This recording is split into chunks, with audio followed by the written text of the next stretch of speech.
Newcastle really is a wetland city. We've got these magical patches of urban bush, and a lot of them are on creeks or wetland edges. And they are literally being smothered by weeds.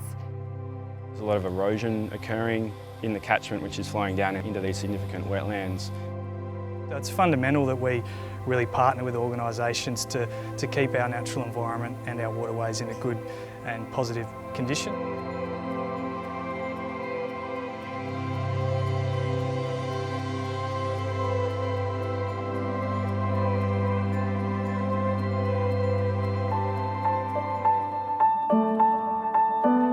The whole project was about wetland conservation, and particularly being in town, obviously there's a lot of impacts from people and households and industry. And what we're finding in the Hunter Wetlands Centre is you can get weeds that are coming downstream, you can get pollution impacts, sediment and things like that. So we worked on the creeks upstream, and we wanted to control the weeds, improve the habitat, and particularly engage the community so they understood the value of the bushland and the wetlands around them. There was a lot of partners. I think all in all there's 14 partners and about 5 different landholders, and then all the other partners coming in to create a really good project. And the Hunter Wetlands Centre, of course, so that they're the sort of end result of the project is to protect their site. The re-veg was Warabrook Wetlands, which was just more or less a park setting. So we put in about 10,000 plants there to create a buffer for the wetland. We put in another one at Newcastle Wetlands Reserve, which is quite extensive as well. It's about 4,000 metres square. We did a lot of planting at the uni along the channel there. The biggest project we did was at Allawa Reserve. It's a council reserve. It was a really interesting project. We've had 14 sites all up, and the majority of works has happened on 12 sites between the Hunter Wetlands Centre here and up towards at the top of the catchment, Bray Park. We work at the Newcastle University, we work at 2 schools, Heaton Public School and West Waratah Public School, so we get them involved in what we're doing on the ground as well. Yeah, so a variety of sites, different environments on each site. Some are really good quality bushland, others are quite degraded, and we've had to do a lot of planting and erosion control works to kind of improve them. Other sites are really good quality, and we've just been removing those weeds of national significance out of those sites.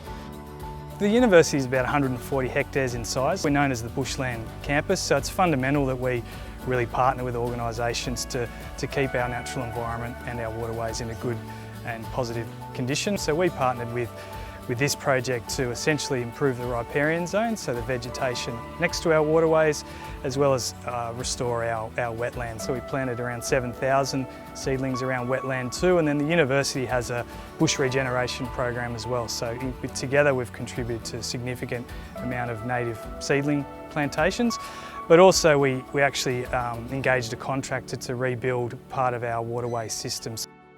The opportunity for a riparian and wetland connection in a local government area like Newcastle was a gift. It enabled us to actually build on existing partnerships and form some new ones. And it's not often that you can do that really effectively and see on-ground outcomes without the issue of having grant funds to facilitate that. So it's been a fantastic opportunity to take our existing works program and actually marry that to new initiatives, especially when it comes to being able to connect with the community and other partners over a protracted period of time. So the grant gave us an opportunity to look at a more innovative design, if you like. And the concept at Allawa Reserve is to try and infiltrate stormwater into the ground as opposed to building, surface drainage down to the creek line.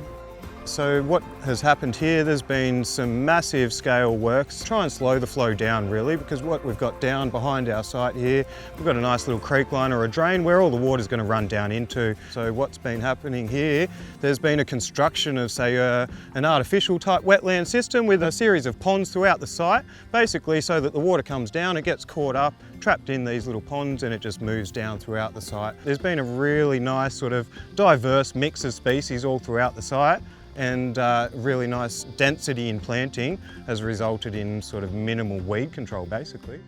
So this is one of our project sites at the Hunter Wetlands Centre. At the start of the project, noticing that There's been significant erosion occurring on the banks. What we did was plan out a project to stabilise the banks using, we call them hard structures. We used rock in stage one along here for about 30 or 40 metres on both sides, and then we mulched and planted out the rest of the site and also put mangroves back in as well. Then stage two, after the April storms in 2015, we had a heap of timber, big logs falling over from trees, and we actually used that as a resource to put log work in down this last stretch of 30 or so metres. Well, our canoe channel, which has been restored to this project, looks a lot better. There's a lot more fish in it and mangroves are growing. So from that point of view, I think it's worked very well.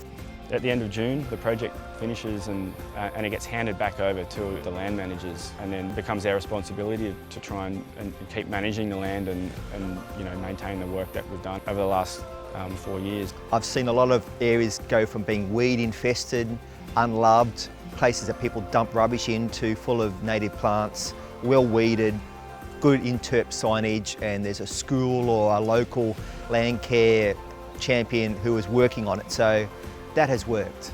This shows as a concept that it can work. The results have been excellent. We really pride ourselves on that bushland campus theme. It's a point of difference, or one of our point of differences for both the students, staff and the general community. So to see continual improvement of that is really fundamental and really exciting for the university, so the outcomes have been spot on. I'm probably most proud of partnerships and the way we've pieced it all together so that we have been able to treat really a whole sub-catchment in the city, and everyone's persisted. It's been a long project and quite large in scope, and I guess to see the re-veg and to see the natural patches of bushland, the way they've come back, and they're not full of lantana anymore, there's just beautiful plants. They're just magical little places.